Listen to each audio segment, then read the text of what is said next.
Father, how we doing? I'm doing great. How are you doing? I'm doing excellent. Thank you very much for taking the time out of your busy weekend to come on and do a little podcast with me. Thanks for having me. Thanks for having me. I didn't know if I was ever going to make the cut. Barely, barely, but No, I know. so what you've been pretty busy so far with everything going on. I mean, MLS just came back, right? July 8th, MLS is back tournament.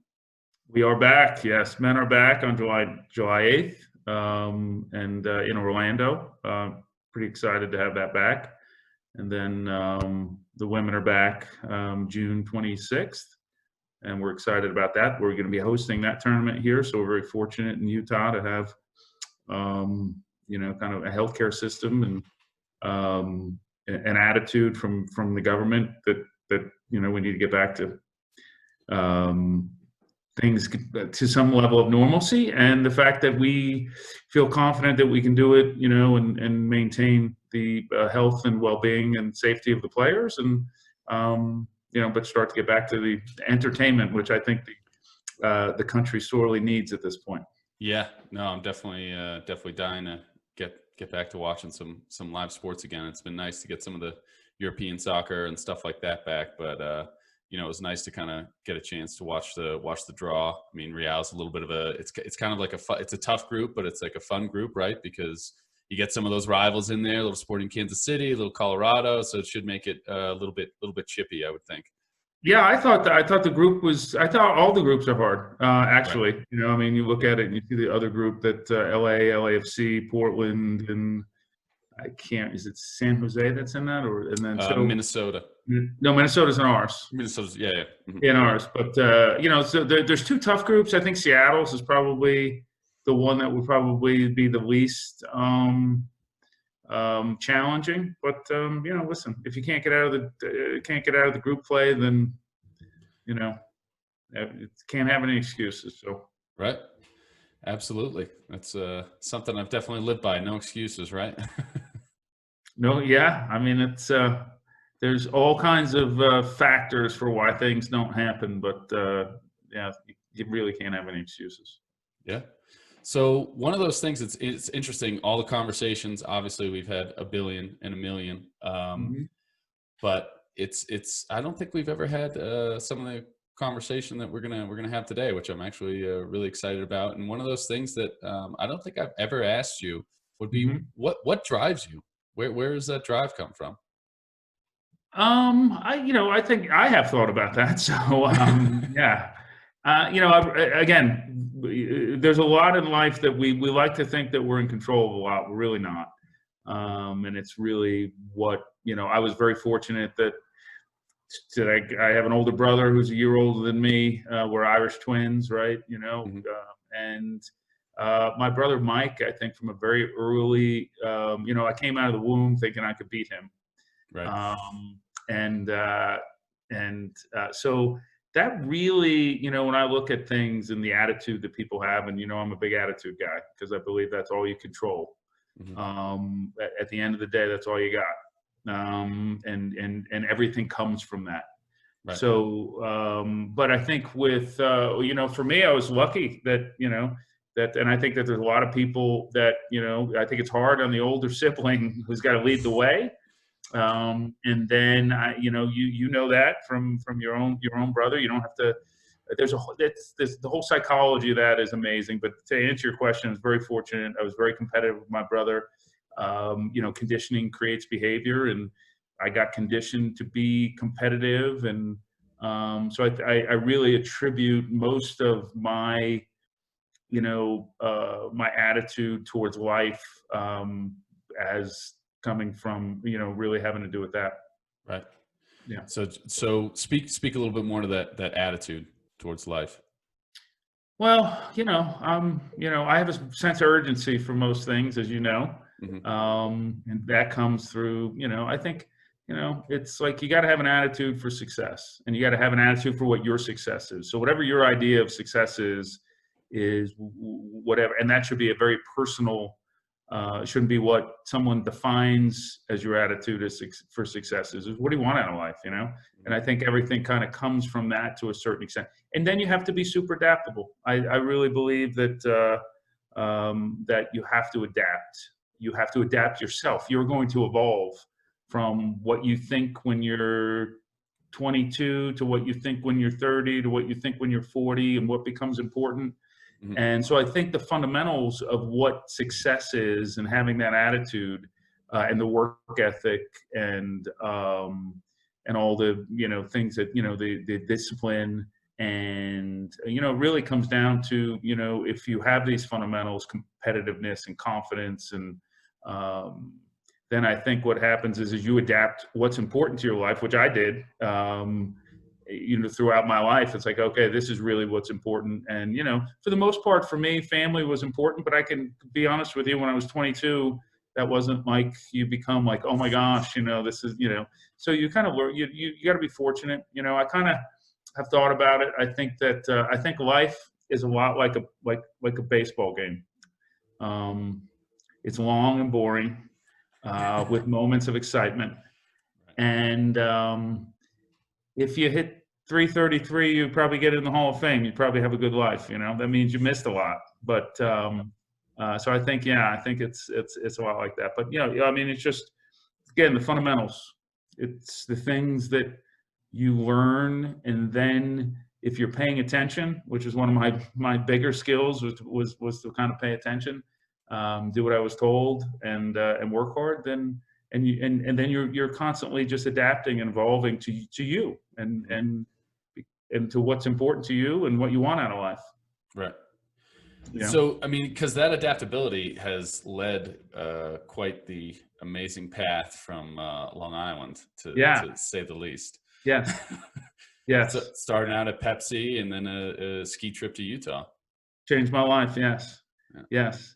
You know, and I think it's very interesting because I remember making the decision to move 6 months later, not making the decision, but going back and talking to Debbie about, you know, hey, this is what we should do. And we're young and didn't have a lot of money. And I had a great career going and just decided to do it, you know, because I thought that if I didn't do it, that I wouldn't, that I would never do it, that I would do it, you know, I would either make too much money in New York or do whatever. It would never, that opportunity was like carpe diem, seize the moment, or life will get in the way. And I think, you know, I certainly believe that in my own life and certainly think that, you know, if you look at the pandemic now and what we're going through now, again, there's a lot of people put a lot on hold.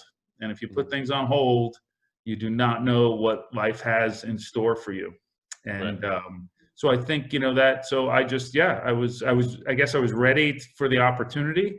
It was bold and dumb. I still hold to that, bold and dumb. But you know, and I had enough confidence, or naivety, either, you know, or combination of both to think that, you know, just like, you know, it'll be great. So we're going to go do this. And I had a lot of people telling me, just how bad an idea that was. And they, you know, they probably weren't wrong. It probably was a bad idea.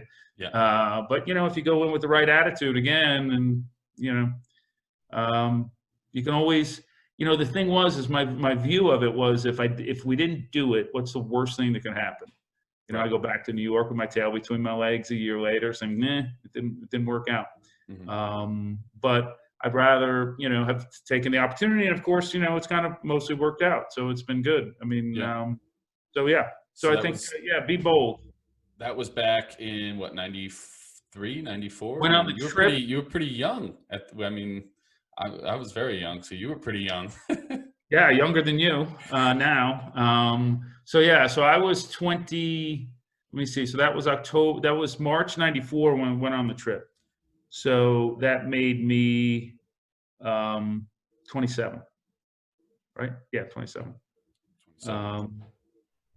Yeah, no, 26. Okay. Because that was March of 94. So the ski trip I was 26, and then when we moved, I was 27. So yeah, very young. 2 young kids, great career plan, and one ski trip, and said, you know, grew up on the beaches of Long Island, and said, wow, got to Utah, and very much like the Mormons did a century earlier, like this is the place, this is pretty good. Mhm. And yeah, and said, you know what, I'm going to do it. So Yeah. No, it's definitely worked out, but it is one of those things, you're talking about being adaptable or kind of being bold and the drive for that. I mean, I think that that's something that certainly scares a lot of people. They're afraid to make the mistake, right? To take the sure. swing, to Yeah. take the shot. So, I mean, what kind of advice would you have for some of those people out there kind of navigating through, trying to figure out their own thoughts and fears of whether they're going into a new business or just a new idea that they really like, but maybe they don't want to share with other people because they're afraid that everyone's going to shit on it or just not give it the, you know, time of day, and then their precious idea has been crumbled around them. Yeah. Well, I think at the end of the day, you really just have to be confident. You got to have the confidence in yourself. And again, it really comes down to what you want out of life.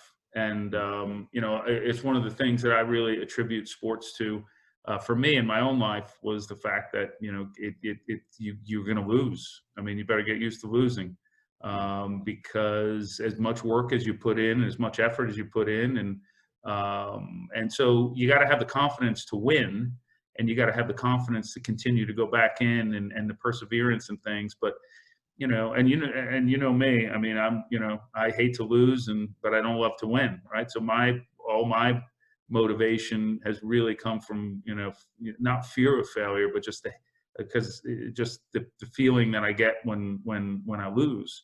So winning is just not having that feeling of losing. You know what I mean? It's not like but I think people just have to believe in themselves and know that what other people think really doesn't matter. Right.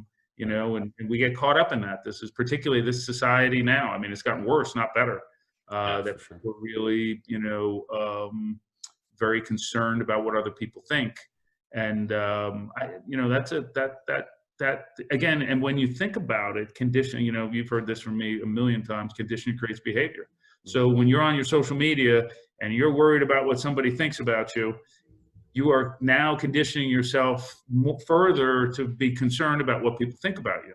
And so I think it's really bad for, and to be for people to be on social media. I'm not a proponent.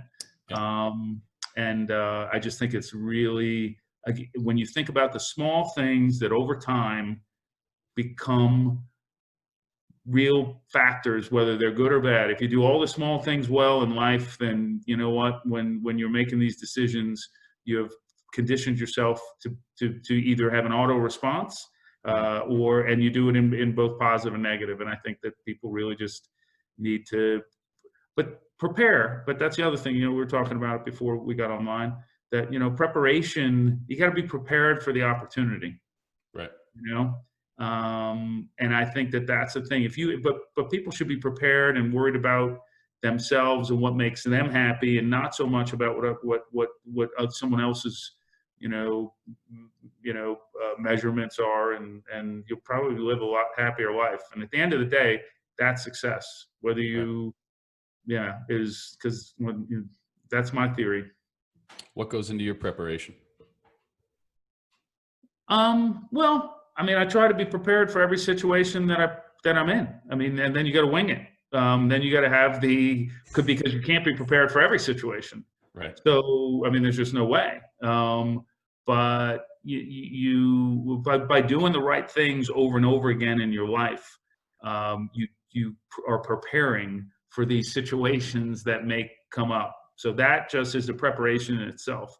I look back and think that when your mom got pregnant, I was 18 years old, which was not, again, you want to talk about making not all the right choices. Clearly, this is not the right choice. But I've thought back about that and think that, at the end of the day, a lot of the work and the discipline and the attitude that I learned from either being competitive with my brother or playing sports or whatever it was, that was the thing that prepared me to deal with that in I guess, an adult way, in a responsible way, and to just keep chopping wood. But so, I mean, you can look at it, and then so that's two kinds of preparation. Just doing the right thing over and over again prepares you to do the right thing and to be ready for again, unforeseen situations that come up in life. And that's that adaptability. How are you going to adapt? Are you going to allow this big thing that comes into your life super negatively impact your life, or are you going to handle it, with the way that you've prepared? So that's one way. And then the other way is when you know that you have to, that you've got a big moment coming up, you got to prepare. You've got to do the work. You got to put the work in. You got to make sure that you put yourself in the best position to be successful. It seems obvious, but it's interesting how many people really don't embrace that concept. And then of course they're going to blame everybody else. At the end of the day, I tell people all the time, there's a mirror at the end of the hall. Go in and take a look at it, and you'll start to see where some of your problems are. Right. It just is. But so be prepared. So a little bit, talking about that adaptability. One of those things I think that can be difficult is knowing when it's time to pivot or kind of make that change. I feel like a lot of people, myself included, when it's coming to training or something else, you're working on one thing, and you're just holding on, trying to make, when it comes to skiing, you're trying to, work on one aspect of your turn, and you keep going down that same avenue. And it's almost like you're beating a dead horse, but you're trying to find that breakthrough. And then soon, coach will just be like, well, just think about this or try it this way. And then boom, light bulb goes off. It's essentially like, when do you know that it's time to jump ship or make that change? When have you been waiting too long? My whole life. I don't know. I can't answer that question. Yeah. I don't know when that time is. Listen, there's going to be sometimes you're going to it's like knowing the answer in the stock market. You know what I mean? You just got to know. You got to be doing the work. And I'll tell you, one thing for me is that you find out throughout life that you better have a team. You better have people you trust. You better have people that are smarter than you. Whether you're an executive or you're an athlete, that's you got to have a team of people that you trust, coaches, friends, family. When those are the things that where you figure out, because every situation's different. And I don't care what company you look at, many have missed the boat. You're seeing them now, not prepared. And you're seeing the ones that are prepared, and you can look through business and through industry from from Kodak, they didn't adapt to just business after business. Look at how Tesla has disrupted the auto industry just because they're going, and he's a pretty amazing guy. He's a nut, but he's an amazing guy, and he has taken on the auto industry, which takes super amounts of capital. But all of the auto industry was asleep at the wheel. You know what I mean? To let this one guy with an idea and the discipline and the belief and all the things that we're talking about, really amazing when you see it happen, to disrupt an industry that's that big. Just because he had the conviction and the fortitude to do it, while they had all of the and you see it over and over again. Look what Amazon has done to the retail business. Right. So when you see and you go, okay, well, when should you listen? They should have pivoted a lot earlier. Clearly, Blockbuster should have pivoted, back when Netflix came. So, and you can take that and extrapolate that to your own. You've got to be paying attention. You really do. And you're going to miss some stuff. And that's the ability to adapt and then get back to work, because you are going to miss some stuff.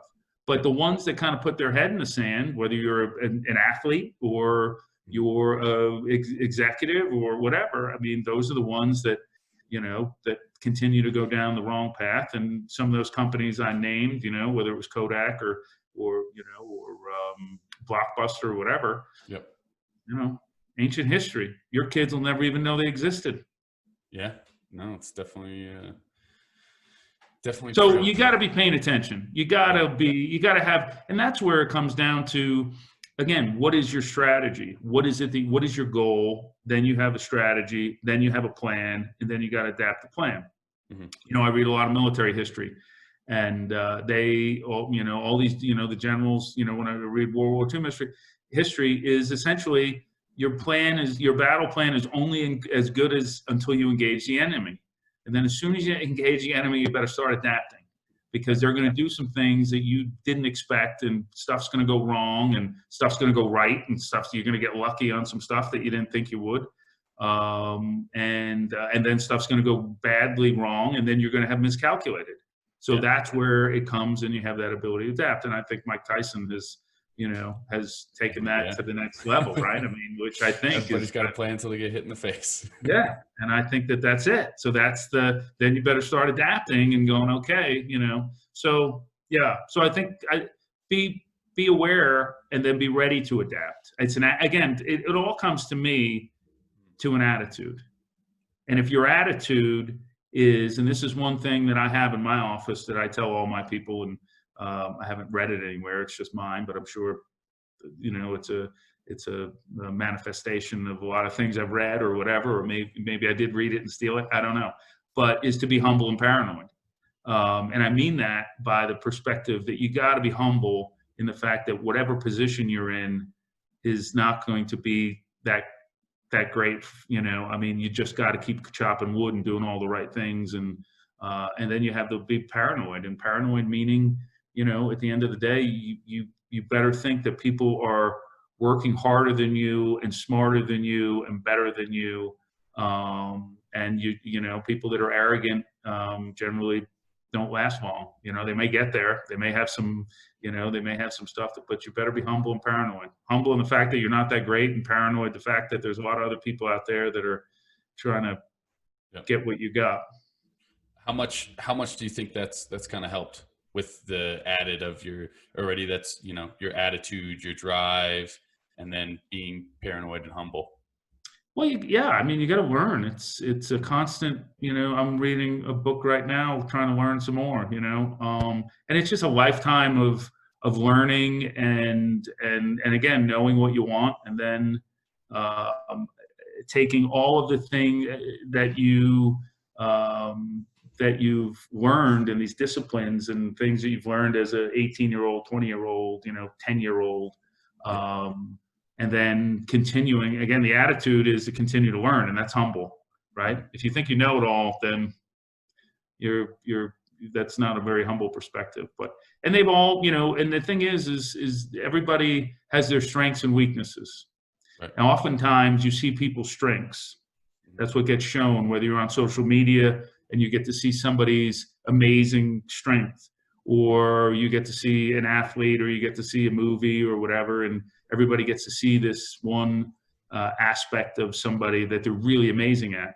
And we somehow think that that's how amazing they really are in everything. And it's not. So, my theory, that is my pie theory, which means that for all these pieces of things that people really feel that you see that they're really good at, that comes at the expense of other things.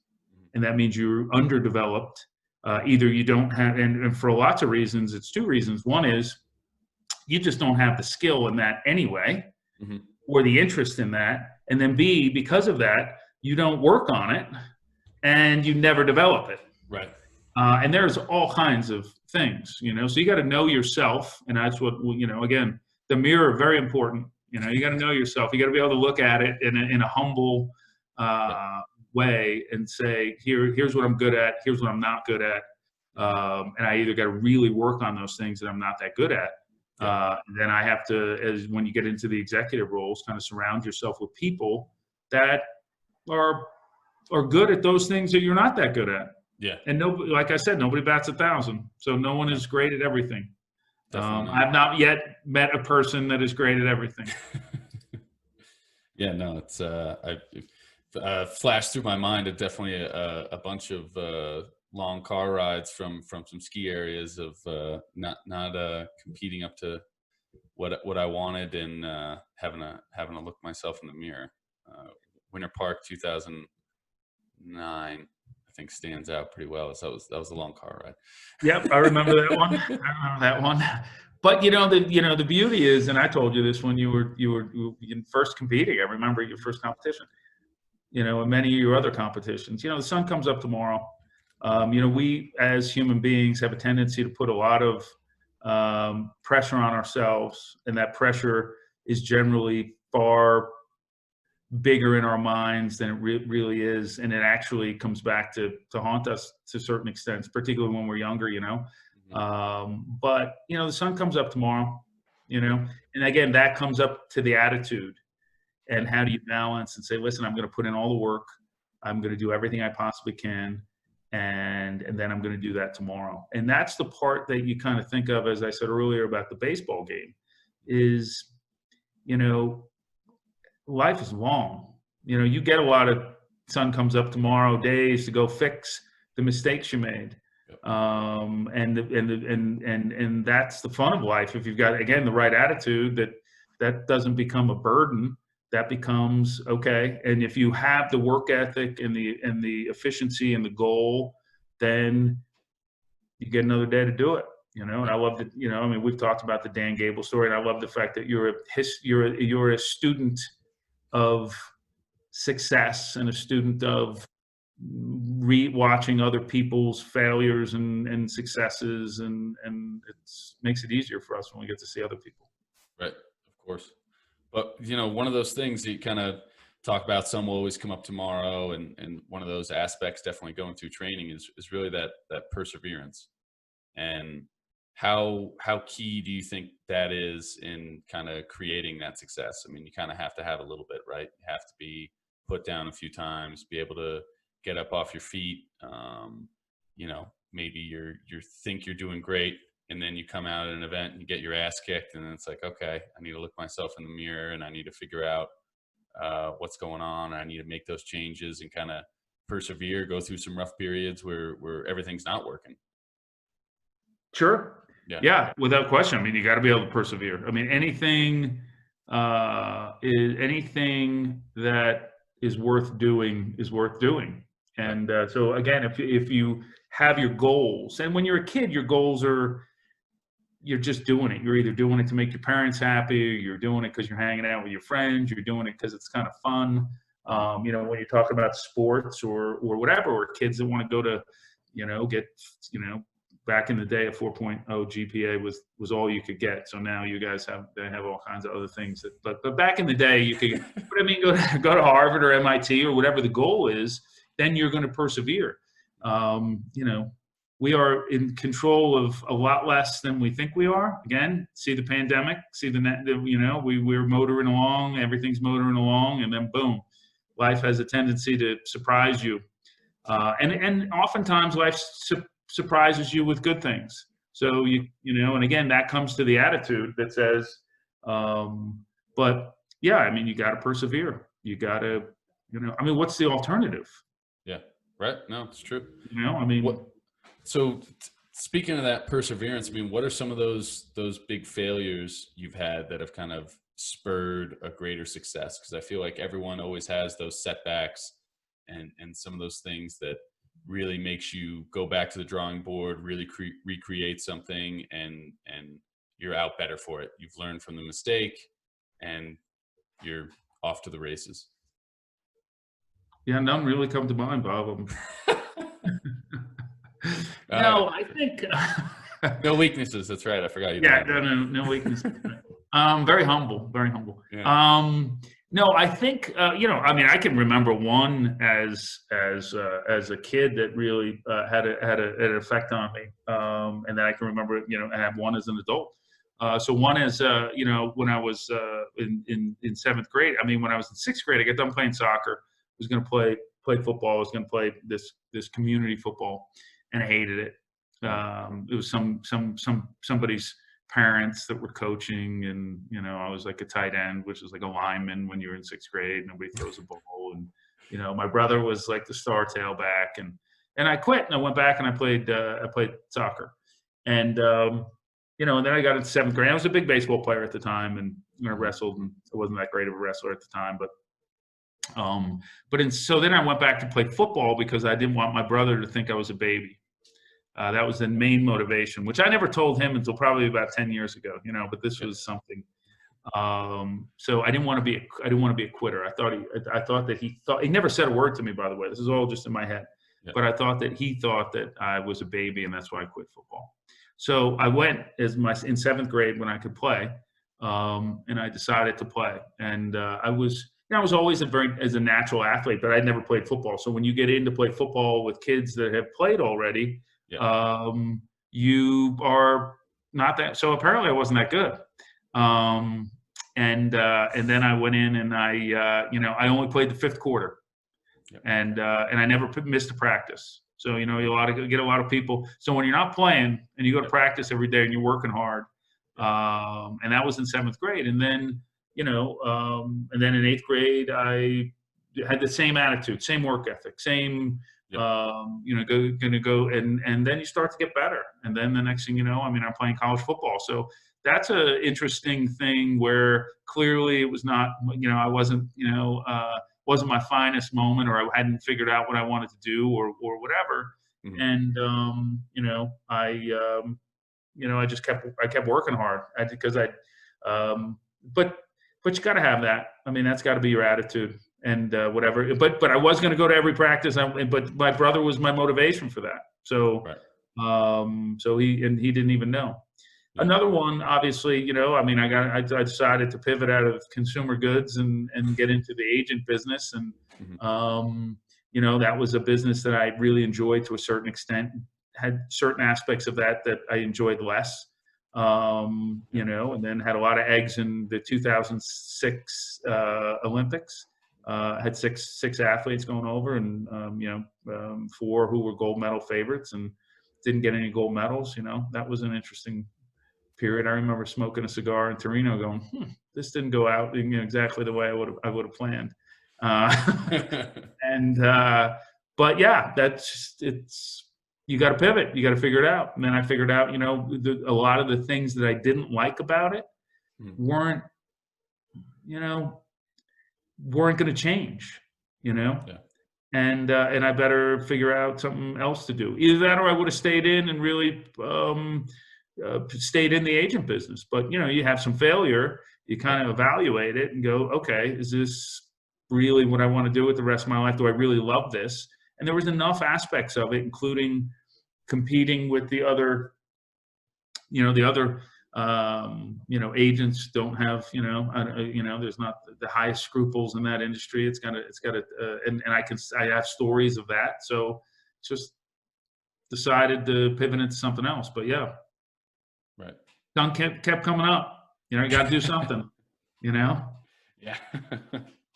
No, definitely kept going, and it's been pretty remarkable, the run with Real. Speaking of success and the growth that's kind of come there with the team since you've kind of made your way in.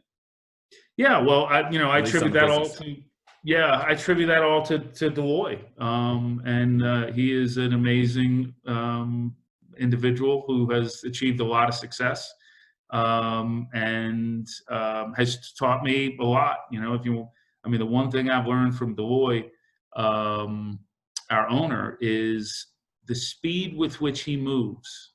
Yeah. Is so is really, and me being a Fortune 500 guy, and there's different ways that corporate world works as opposed to Deloy. And the reason he's a self-made billionaire, first of all, he's extremely smart, but there's a lot of smart people out there.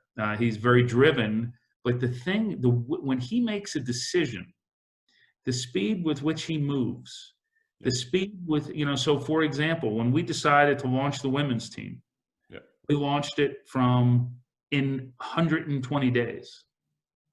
Actual women's professional sports team, the Utah Royals FC, from inception. And I was part of every process, from flying to New York, negotiating the deal. We didn't have a name. We didn't have a logo. We didn't have, we went into New York. We got the players, meaning we had this team that had been in Kansas City, but it was all new team.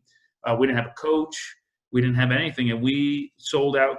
We had a sold out game home opener.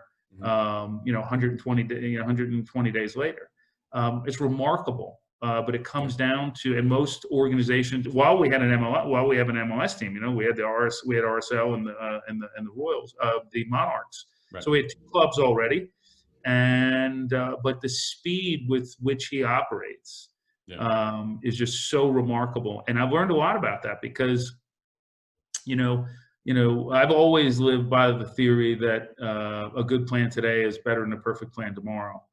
But and these plans, when you go that quickly, or you have that kind of conviction and that where you're going to do it, and that kind of sense of urgency, it's hard. It's hard on staff. It's hard on people because you're going and you're doing it. But while other people are thinking about it, you're doing it, and then you are course correcting in real time.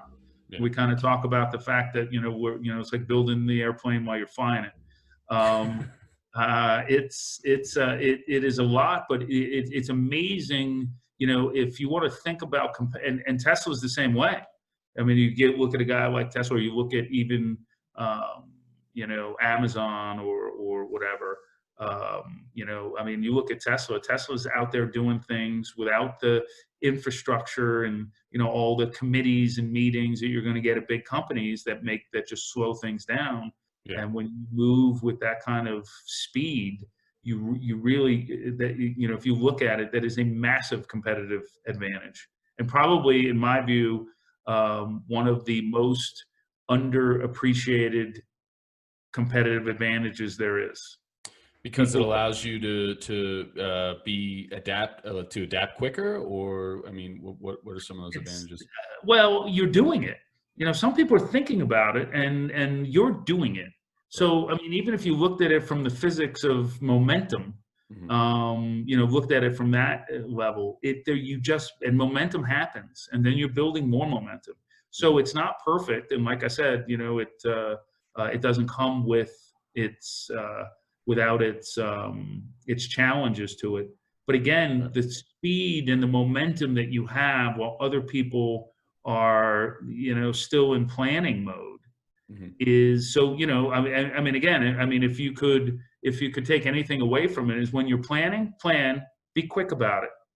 Don't worry about, don't think you have to come up with every, possibility and every, just get after it. I mean, Tesla's had to adapt many times, and making another example to that. But just get after it. I mean, we built at the same time that we launched the Royals, the Royals built an $80 million training facility. The other thing is it's very similar to what I think the Navy SEALs have come up with, and a lot of other folks is you're capable of way more than you think you are, whether it's organizationally or individually or as teams. Your brain sets that, and I think Deloitte does. Really has. He's a very unique guy in the fact that he's not only he's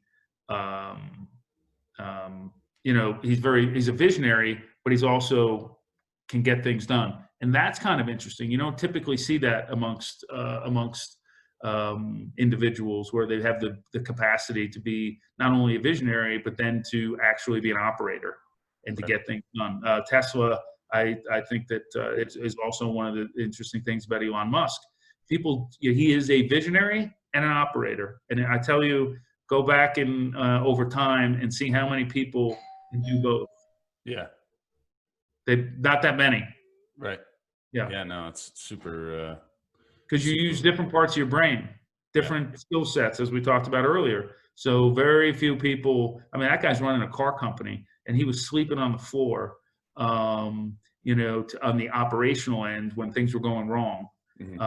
Plus, he's a visionary who's disrupted this thing, sending space stuff. I mean, again, the ability to be in the weeds and be a visionary is very rare. Right. Usually visionaries hire guys to be in the weeds, just like, I mean, the guys at Google did, right? I mean, they eventually brought on Eric Schmidt. Eric Schmidt ran Google for a long time, and those guys were, big idea guys. And most companies end up doing that, right? I mean, most, big companies end up the visionaries, the founders, do it for a while, and then they can't scale it, and then they bring in someone who's going to be in the weeds making it happen. Right. No, it's pretty. You also, I remember one of the books you were reading. What was it? Titan on Yeah. Rockefeller, right? I mean, Hmm. super influential, and it sounded like he was definitely certainly a visionary. Definitely a visionary. The inventor, essentially invented the modern American corporation along with J.P. Morgan. Hmm. Um, but he was less in the weeds, as he got. It's interesting. He was a great delegator, um, but less in the weeds. Very, you look again. You look at the characteristics, which is what I look at, or with characteristics of. It's why I read so many biographies. Is what were the characteristics that people have, and Rockefeller was very fastidious. I mean, he was just Yeah. everything was the same. Not a very exciting guy. Didn't live a very exciting life, but very disciplined Yeah. in his approach. Right. And so going back, you touched on being able to delegate and weaknesses and stuff like that. Like when you go in and you go into your hiring process, or you're bringing new people on board, you're going through those interviews. What are you looking for in the interviewee? Is it someone who has strengths that are your weakness that can fill that area maybe where you're a little bit weaker, or what is it? What are those characteristics that you kind of try to figure out? Yeah, I mean, I think certainly that's one thing, particularly if you're hiring in an area where it's not my strong suit, then certainly that's something that you want to look at, that someone's really accomplished in that discipline. But again, attitude, work ethic, integrity, and importantly, culture. Do they fit in?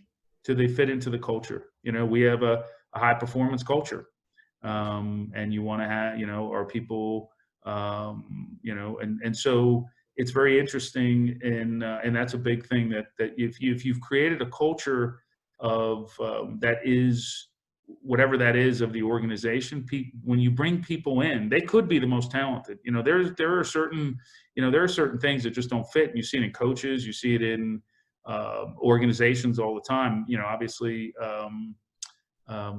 When you look at sports organizations or high profile, so you get the opportunity to see whether you get people that go succeed someplace else that don't succeed. Bill Belichick, for example, right? I Right. mean, Yeah. he Classic failed at example. Cleveland, and then went back to work for Parcells, and then obviously went to New England and found a lot of success. So learned from his failures, and then went and found the right situation. So I have a saying that I've had a long period of time, which is people don't get less talented. And I truly believe that, but you got to be in the right fit. So when I interview people, I want to make sure they're going to fit. I want to make sure they have all of these, these attributes, or to the best that you can figure out, the things that are important, but that they're going to fit. They're going to fit the vision and be a good part of the team. Because again, you can use sports analogies all the time. Lots of talented guys go get onto a situation where they don't fit, and talent only gets you so far, Yeah, and 100%.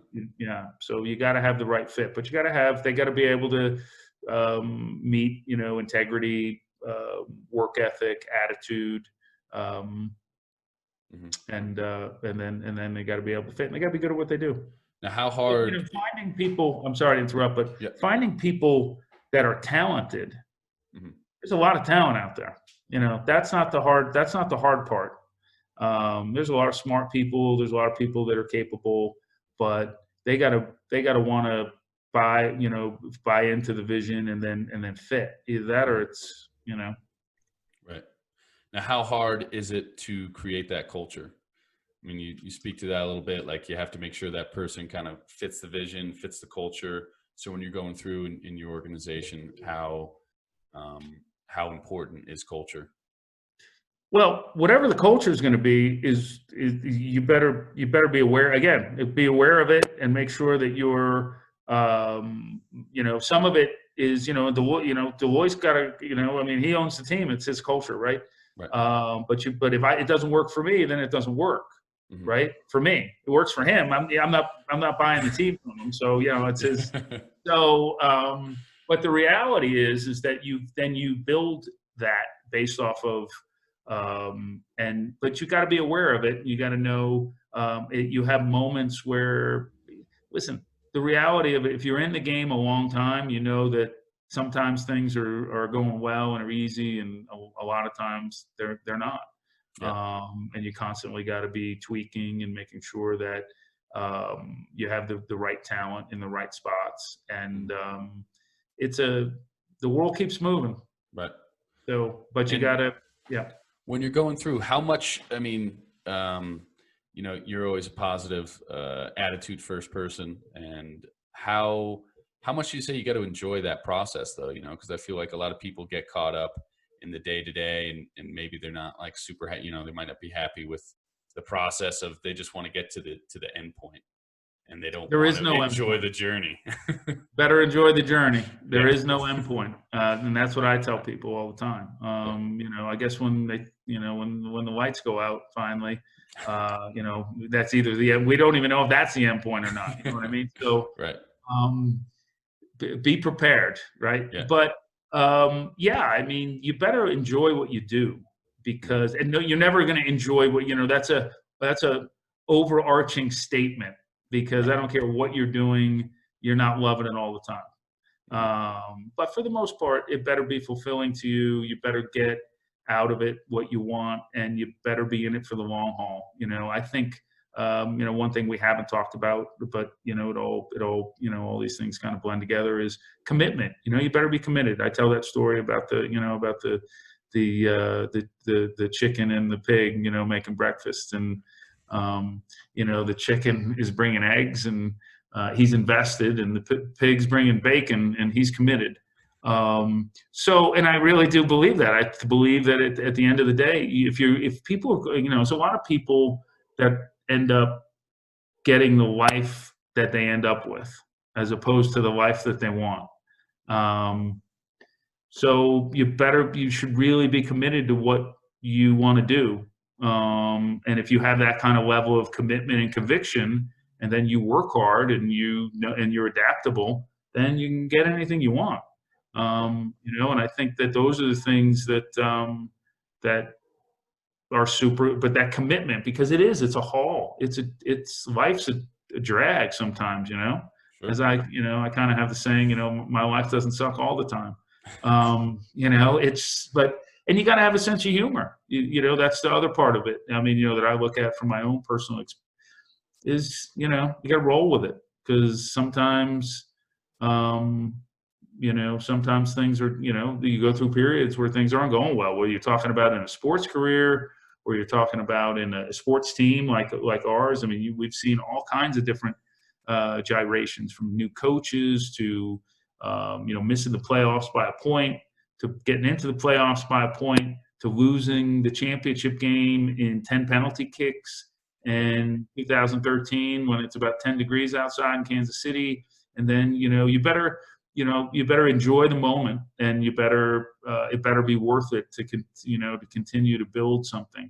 But yeah, I mean, that's it. Every day. Tomorrow's Monday. Tomorrow's Monday. That's Tomorrow's right. Monday. It's a Yeah. beautiful day. The sun's going to come up, or yeah, and then you go You do would it assume. again. So, what's that? I said you would assume that sun's going to come up. Well, if it doesn't, then I won't have to worry about it. I Yeah, mean, that's no. that's my theory. So, one thing, how are you able to keep track of all of the sayings? Because you have just a litany that you always are able to just pull out of your mind, Yeah. split second, like, oh, here's this saying, here's that saying. How? I don't know. Yeah, Okay. it is one All of right. those things that I've been able to do. It's funny is that for as much as I miss in the world by not paying attention, not being able to see, there's these things that are impactful to me, and these sayings that stay with me. And you're right, because I have a ton of them, and people have told me, "Oh, you got to write a book." of all my sayings. But for some reason, they resonate with me and they're powerful. And some of them I write down now because I'm starting to forget stuff. But for the most part, I really believe it. I believe those things are true. So, and I bought in really early in life into, I was very fortunate, again, I had a competitive experience. I had coaches that were not always, I played in the Bobby Knight era of sports. So Right. some guys had different styles of trying to trying to optimize my Get their potential. point across. Yeah. But I always bought in, and and I think we're talking about that. To me, having that conviction and buying in, whether you're hiring people or you're just looking at yourself, are you really bought in? Right. And a lot of people, again, I'm going to go with another saying, but I have the saying that you can't steal second with your foot on first. And I would say most people try and do it. It's safe. Being on first base is pretty safe. You don't want to get too much of a lead because it gets risky out there. But you got to have buy-in. You got to be totally bought in. Mm-hmm. No, definitely makes sense. But talking back to some of those coaches and things of that nature, Mm-hmm. who are people not only in the athletic world or business world that have really kind of you would say are mentors and have really kind of helped you grow or helped you succeed along the way? Yeah, that's a great question. When I was at Pepsi, Rick Pullion had a big, Gary Abel had a big, he was one of my first bosses at Pepsi. And I started as a management trainee, and he had a great, first influence on me. And then Rick Pullion, who was the division president there, was a totally different style of management. I mean, that was the 2x4 to the head style, which I was prepared for after playing college football and some of those things. But he again, another influence. I've always just been paying attention to other people. I had some great bosses when I was at Cadbury Schweppes. Deloitte has had a big influence on me. Later in my life, I've been at RSL for 8 years, 5 years as chief business officer, and a lot of things that I've again learned from Deloitte, both things that I want to do in my life and things that I don't want to do, and things that and styles, and so I would say and then on the coaching front, Nick Schroeder was a high school football coach I had. And had a big influence on me. Dan Nolan was a wrestling coach that I had a big influence on me. Guys and everyone had different styles. And that's where you start to learn that it's the fundamentals. And the fundamentals are the things that really don't change. And it's really boring. The fundamentals are boring. I guess some of these not sayings, sexy. Yes. What's that? It said it's not sexy. No, and maybe that's where the sayings get into it for me, just because of the fact that it makes it more fun, and it makes it illustrates it differently than, guess what, chopping wood every day, boring. And that's what you got to do, though. If you're going to be successful, you got to be repetitive. You got to get up and do it every time. You got to be disciplined. You got and all these things, but and I know you've had a lot of your guests that have talked about it, but it's so the fundamentals have never changed. Everyone's had different styles. I've had styles that are the Bobby Knight style. I've had styles that are, the disinterested, amazing sense of humor styles that would, but and how does that motivate you, and how does that get out of you? How did that affect you?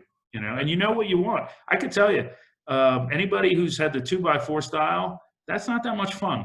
Right. That is just not that much fun. Yeah. But if it helps you get to your goal, then it gets you further. Again, when you talk about it, whether you're talking about from an organization or from a person, being able to achieve a lot more than you think that you are. Mm-hmm. I call it, having arrows in the quiver. You got to be able to do it all. You got to have these subtle things to be able to motivate yourself and make sure that Because hearing all the good things all the time isn't going to make you better, isn't going to make you stretch, isn't going to get you to where you want to go. Yeah, you got to hear that sometimes. Sometimes you need to, someone's got to put their arm around you and tell you, you're not nearly as bad as you think you are. Yeah, definitely depends on the situation, whether it's been a good event or a bad event. And we're going to have them all, Yeah. Again, we look at, we've talked many times about Dan Gable, right? Here's a guy's undefeated his whole life, goes to, his final college wrestling match and loses. I mean, you can't make this stuff up. Hollywood could not make that story up. They try, but they always get to it always comes into become Rocky, right? That guy's, and then of course he doesn't let it, he was crushed, never lost before. Yeah. And then goes to the Olympics and goes unscored upon, and just totally dominates the world. So again, you live to see another day, and we learn from failure, and yeah.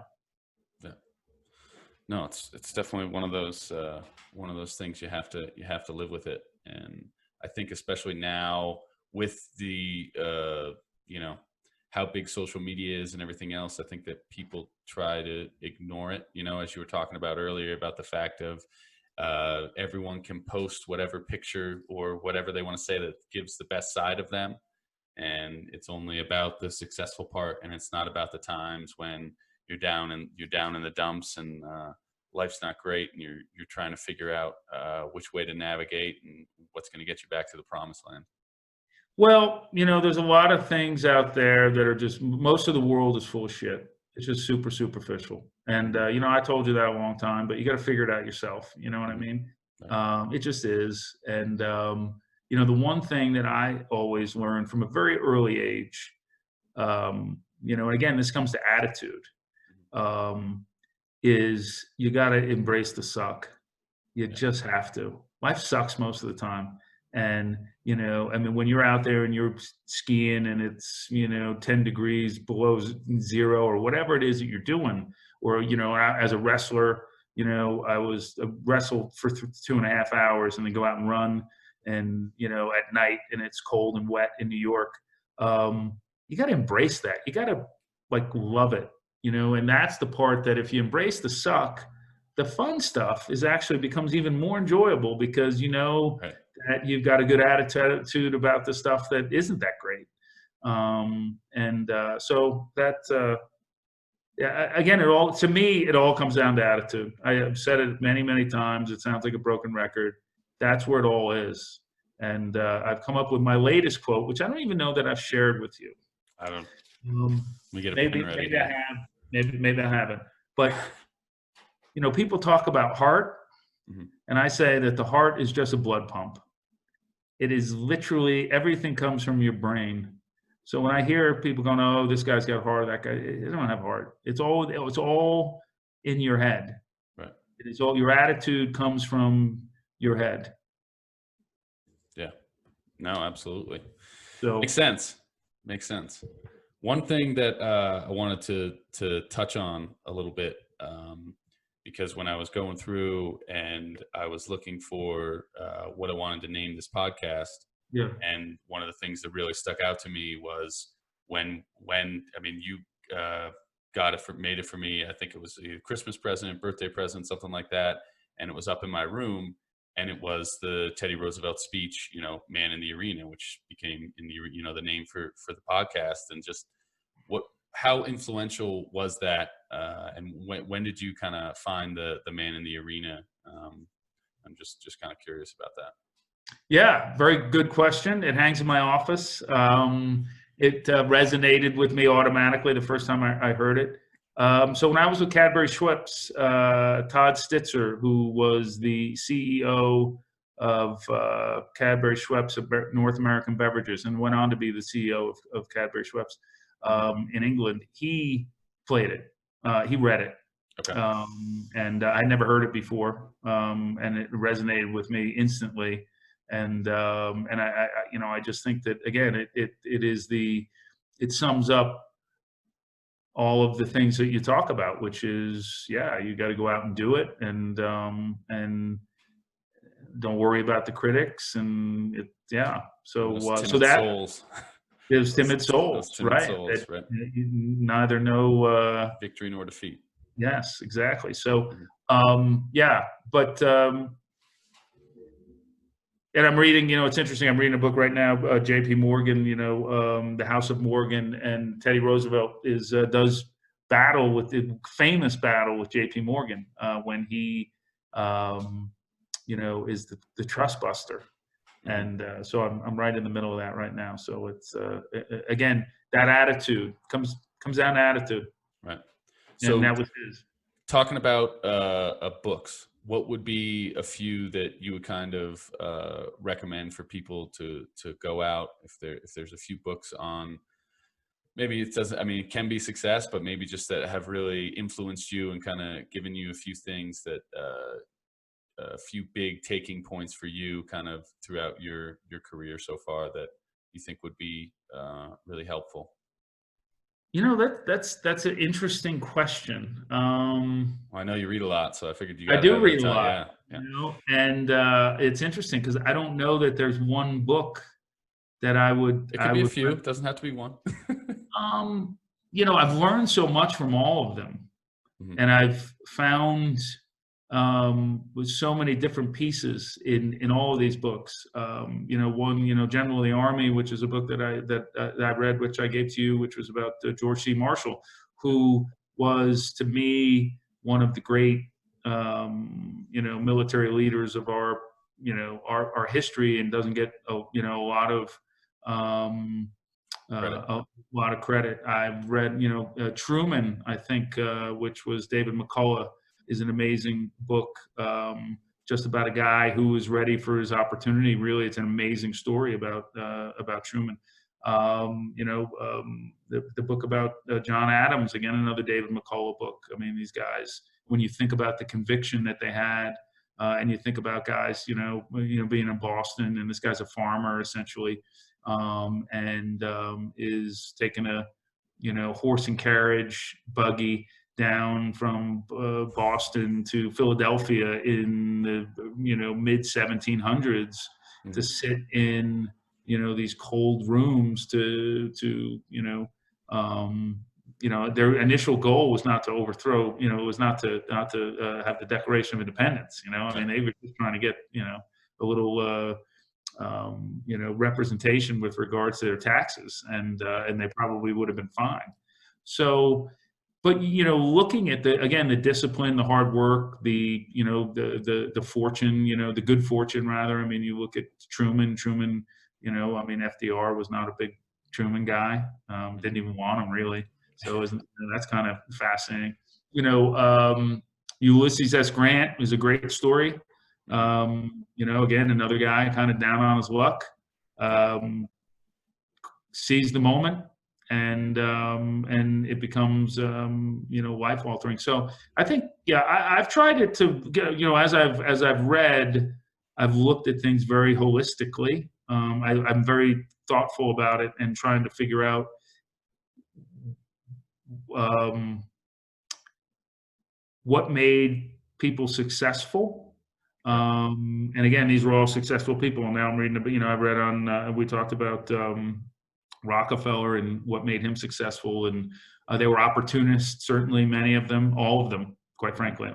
Not one person I've mentioned is not an opportunist. Had an opportunity. John Adams, went from a farmer in Boston. Or Truman had an opportunity. The guy was a haberdasher, owned a hat store in Kansas, and somehow found his way to the presidency of the United States, and a guy that responsible for pushing The button. um, the button.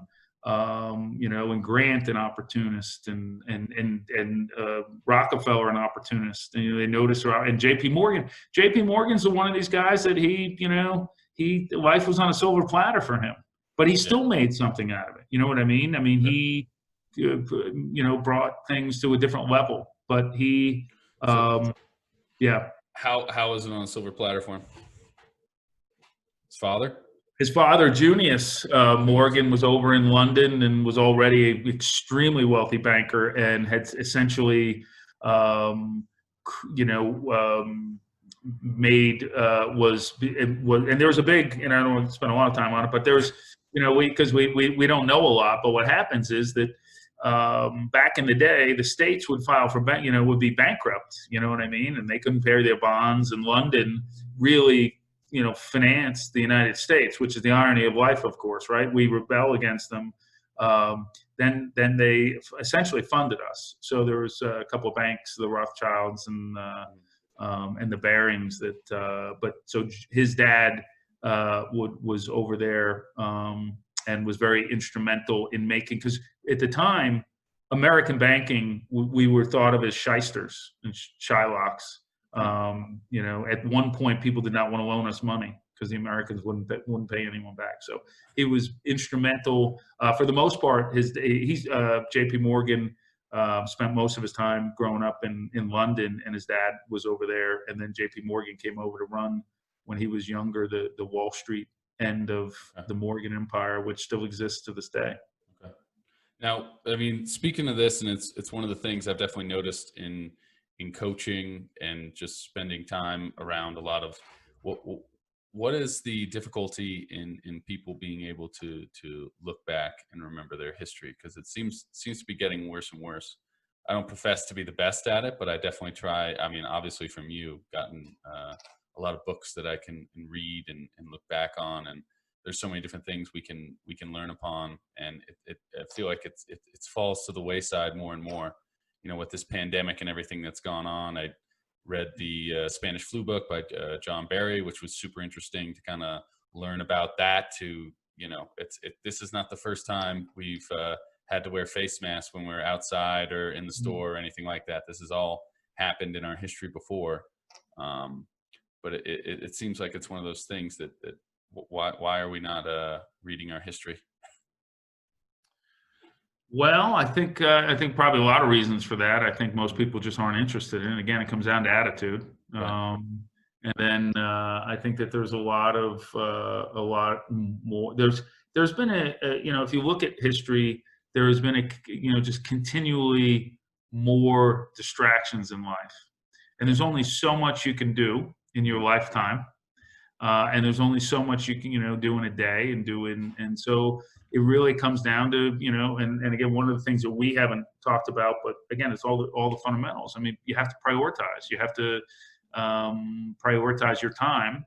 Yeah. And people priorities are to spend a lot of time on social media and do a lot of other things that seem to be entertaining for them, right, but aren't going to be probably very helpful. And so and I don't think that's changed. I mean, from the 80s, it was TV, and then really became video games, and then social media is kind of taken over, and you see people with their phones, and it's hard to read on your phone. You can read the New York Times or the Wall Street Journal, but not well, but you can read it. And but it just doesn't seem to be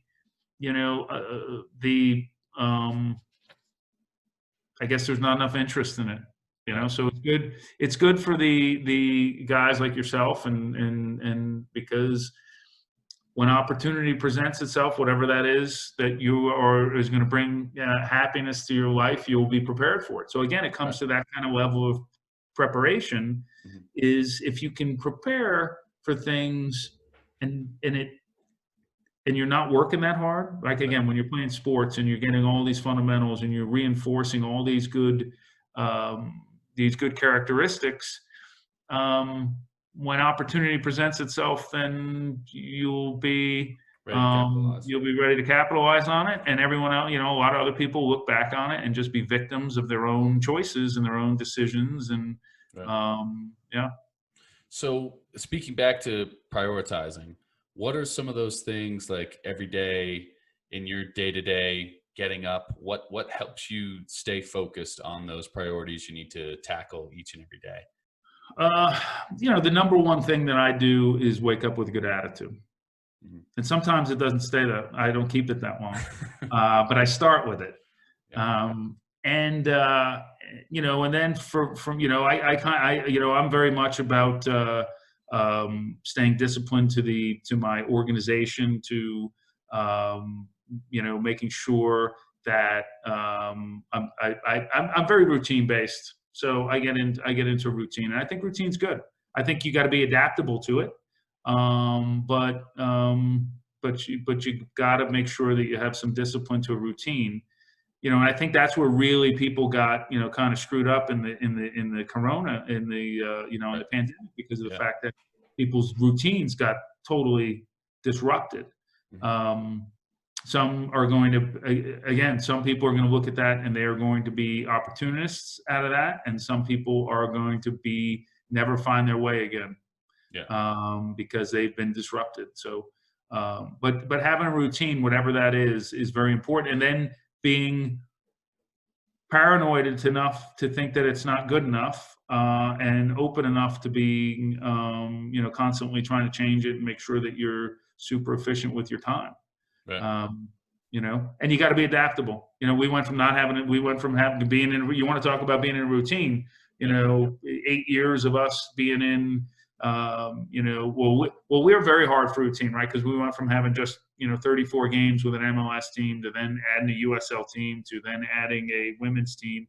So the irony of this year, and this again is another representation of life. This was going to be the year that we didn't build anything, we didn't start anything, we just operated. Yeah. And then, boy, oh boy, and then you get a big curveball. So, Yeah.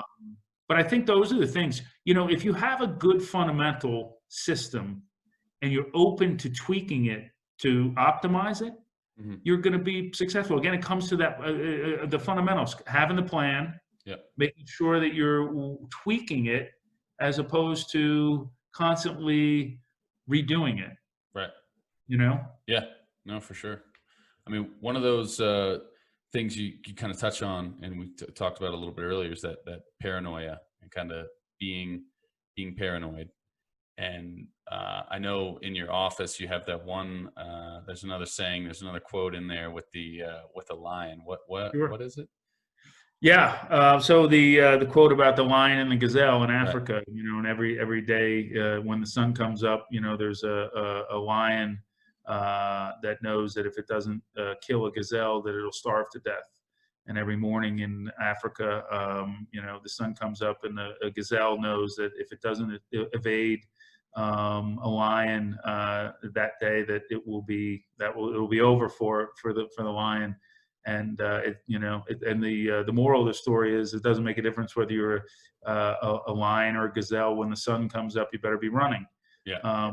And that was from John Albers, who was the CEO of the Dr. Pepper 7-Up company. That's where I saw that. And Oh, okay. but yeah, I truly believe that. Right? Yeah. It doesn't matter whether you're the lion or the gazelle. When the sun comes up, you better be running. Yeah. And And that speaks to that kind of staying paranoid, that kind of paranoia of what's being ready to move forward. sure. I mean, you think about it. It's quite. It's what's the word? I would say that it's very um, intrinsic, right? I mean, this is a native kind of thing. We were very similar to that, Yeah. right? So when we were gather hunters, we'd have to go out, and you've done a lot more reading on that than I have, but and just so we have these very or we have, again, thousands of years of conditioning, in our DNA, that makes us that way. So I think, quite frankly, that it's kind of interesting that as we get into this culture that becomes less and less of a killer instinct, for lack of a better term, Yeah. it, the further we get away from that being an important, vital part of our life, the the more people are sitting watching Netflix and eating Lay's. Now, how much would you say that being paranoid has kind of helped your organization, as it it's a smaller club, right? Not as big, so you don't have as many advantages as a lot of the other ones. So being paranoid and being able to adapt and move quickly, how much of an advantage has that been for you guys? Yeah, and again, I mean, Andy Grove wrote a book. He was the former CEO, chairman and CEO of Intel, and his book was "Only the Paranoid Survive."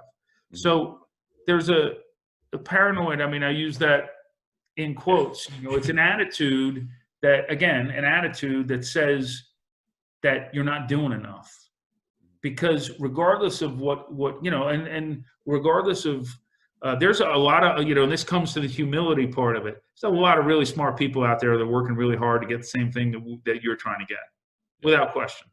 We look at it in the MLS, and we're up against and NWSL, but particularly in the MLS, we're up against some very well capitalized owners who are all trying to win a championship. They're all real smart. They all made a lot of money, and they've all got really good teams, and some of them have different strategies how to get there. So if you want to look at it in a very simple lens like that, and theoretically, and Deloitte talks about this, we should win a championship once every 26 years. If everyone got to win one every year, we would win one every 20. It's got 26 clubs. Mhm. We win one every 26 years. So that would be very theoretical, if in a very utopian world where every year one Right. club win. That's just not the way it works. And being a New York Jet fan for a long period of time, we know that that's not the way that it works. Not the way it works. But again, I mean, that sense of competition and being having humility. There's advantages that we have in our club that other clubs don't have, and there's and we have massive disadvantages. So it doesn't make a difference whether, again, it comes down to the lion and the gazelle. It doesn't make a difference whether you're a lion and a gazelle.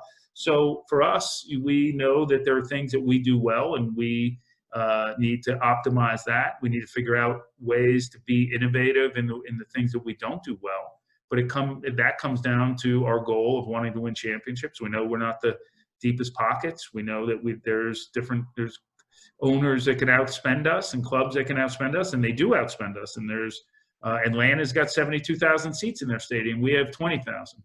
So the one thing about it is, life doesn't offer much parity. Yeah. That is the reality of it. It just doesn't. It just doesn't offer much parity. So you better have an attitude that says that you can, really capitalize and leverage the things that you do well. Yeah. And while you're doing that, try and figure out how to improve on these other things that you don't do so well and that are not advantages to you, until you can either fix that or turn that into an advantage. Yeah. Very few people get to have all the planets align. Yeah. No, We'll see. sure. Yeah. And so very, very few times. So again, it comes to all those fundamentals that say very, very little parity in life. Yeah. You better be trying to figure out a better mousetrap. Right. Jump on your opportunity when it comes. Sure. Yeah. Well, thanks a lot for taking the time out of your busy weekend. I appreciate it. Well, Yeah. hopefully, I have very much appreciated, and hopefully you and your viewers and followers may find something that I've said, at least to be something informative or insightful. I think there's a few takeaways. I'm going to keep working on my quotes. I'll get a few of those that I can, be able to pull out of thin air. I really gotta work on One thing that I'll say is I'll leave you with this. In life, as you listen and read and go to seminars and, if there's 3 things you can pull out of something, it's a success.